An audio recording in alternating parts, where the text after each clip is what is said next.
It's a little overcast today here on Saturday, the day before the spring equinox here in southeast coastal Georgia and Springfield. And we're at the 52-week garden. And you can see I've gotten the 52-week garden all reset.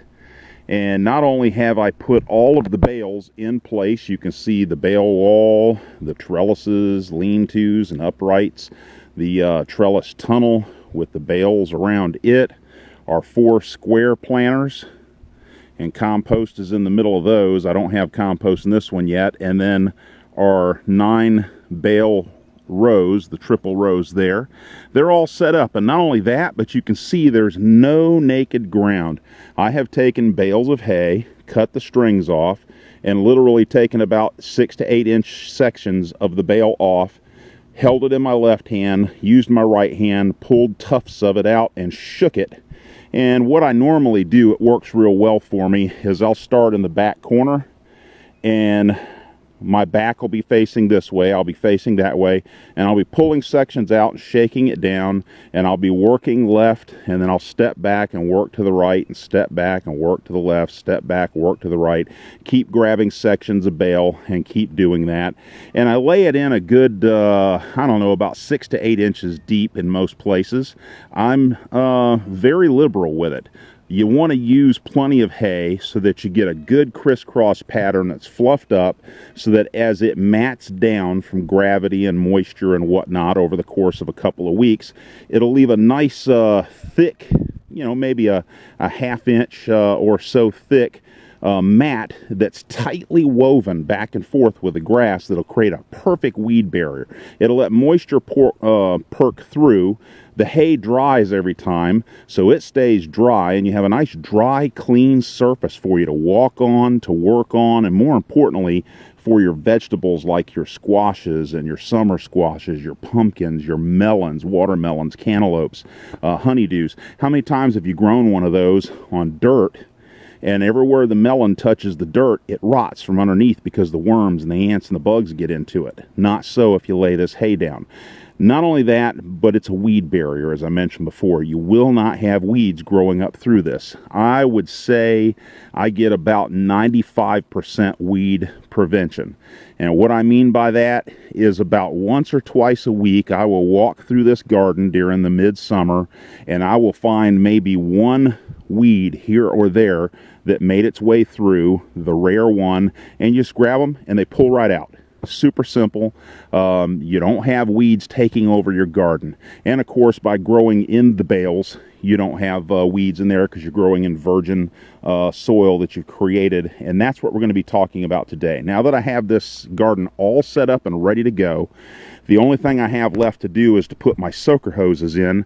We'll get on that and do that on another episode. But what we've got to do today, and I actually started this last Saturday, and so I've been following through with it on a daily process, is conditioning the bales.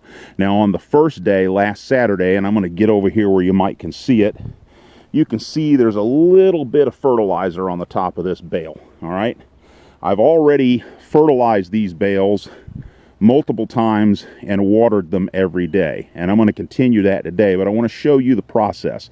Essentially what you want to do is go through about a 10 to 12 day process where you water the bales every day, and then every other day you want to add more fertilizer.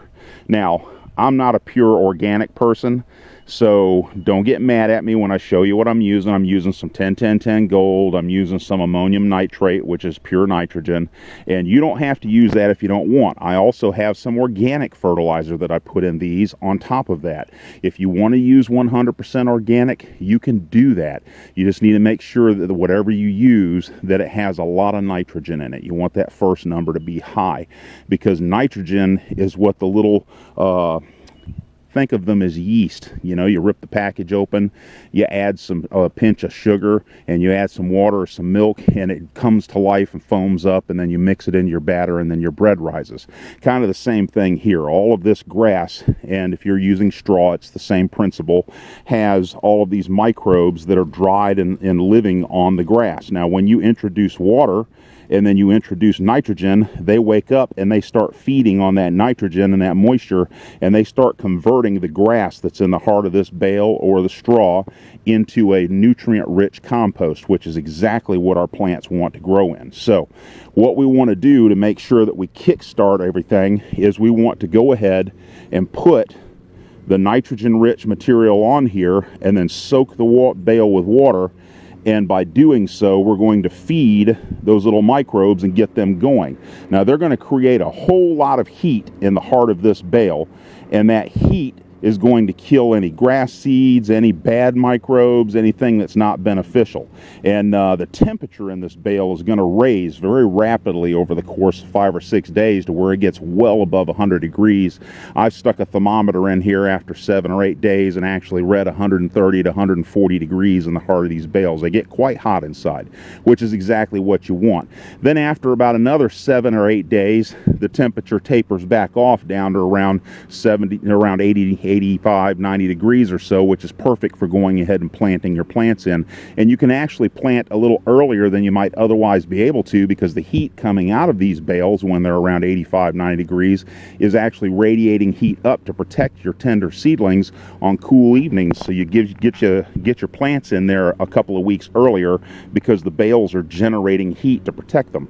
Now, one other thing I want to show you on these bales before I show you the process of conditioning is, you notice these bales have two sides to them, okay? I've got this one turned wrong side up on purpose so you can see it. See how the grass is all woven? And this is the side with the strings around. You've got the narrow end up and the broad side down with the strings on both sides, okay? Look at all of these bales here. You'll see they're different.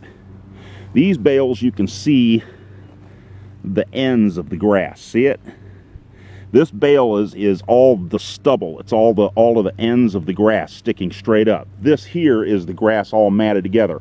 Every one of these bales has two sides to it, a stubble side and a matted side. You prefer to put the stubble side up. Several reasons for that. Number one, it makes it easier for the water to soak down into the individual straw. There's a hole in each of these grass straws. Or if you're using straw from wheat or whatever grains, those holes are facing up, so moisture can get down into the individual stalks of the grass or the straw, and it also is easier for the fertilizer, nutrients, and water to perk in between them. Also, as the bales start to soften and loosen up after around 14 days or so, it makes it easier to stick your hands in or a trowel to open up a hole to plant your plants. So again, pay attention when you lay your bales down.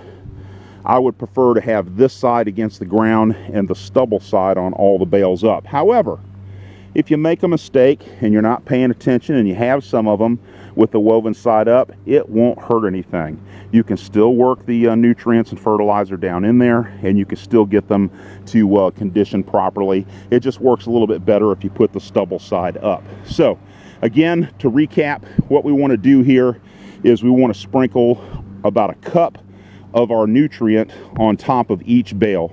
It's not a precise measurement, but about a cup. I use a big plastic cup here. There's my Falcons cup from going to the games last year, and it's a fairly good sized plastic cup, and I just scoop it out and use this, and I sprinkle about a cup or so on the top of each bale. Now you can see I'm using 10-10-10 gold, which is a slow release version of 10-10-10, and I'm using ammonium nitrate, which is all nitrogen and nothing else. I put a cup of each on every bale. Another thing that you can do, I'm going to walk over here. I sat this bucket up on the truck so I can get to it easier with the camera so you can see it. Here's an organic product that I really like. I use it in the garden. It's called Neptune's Harvest, and you can Google that. They have a website. You can buy directly from them. They have two products. You can buy the fish emulsion and you can buy the seaweed. I buy the product that's half and half. It's half fish emulsion, half seaweed. The seaweed is basically ground up kelp that they dry and turn it into, and then grind it and then turn it into a slurry. And it has all of the micronutrients and everything, and it supercharges anything that you plant in the garden and any other fertilizers or plant foods that you use. Fish emulsion is about as good as it gets. High in nitrogen, high in other micronutrients and the fish oils. These guys, I prefer their product because the process that they use removes any of the metals out, like your inorganic arsenic, your lead, and your mercury that's out there in the ocean. The fish eat things and it gets in them, and then it's in the fish emulsions that you buy at the stores. But this particular product does not have any of that in it. Also, the hydrolyzation process that they use, you don't have the nasty smell, and it retains all of the fish oils, and it chelates all the nutrients so that they're immediately available to your plants. So if you want to go 100% organic, I like this product here, and I strongly recommend it.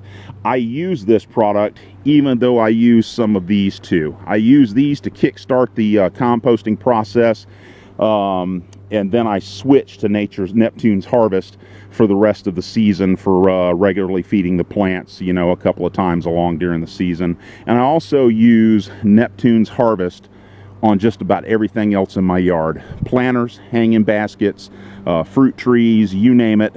That stuff there really makes the stuff grow and produce fruit and vegetables like crazy. So one last time, you want to go through about a 10 to 12 day process where you water these bales every day to saturate them. You're going to do it by hand. Take your hose, water them to saturate them, and then every other day I'm going to put about a cup of 10-10-10 and ammonium nitrate on these bales, and I do that every other day for about 8 to 10 days, and then I continue to water for about every day for about 12 days. By the time you get to the end of 14 days, the bales should have reached a peak in temperature, leveled back off, and they should still be warm but not too hot to plant your plants in. And one of the ways to know if your bales are ready to plant in is to just literally go to the top of the bale, and it should be loose enough for you to work your hand down in there. If you work your hand down in there and let it stay and it feels warm, but it's not so hot that it's objectionable to where you got to pull your hand back out, that's a good sign that you're ready to plant. Also, when you do pull your hand back out, if you see little streaks of dirt on your hand, that means you've already started composting the bale, and there's enough nutrient-rich compost in with the decaying grass to go ahead and plant your plants, and they will thrive. So that's basically what you're looking for. Like I said, water every day for about 12 days.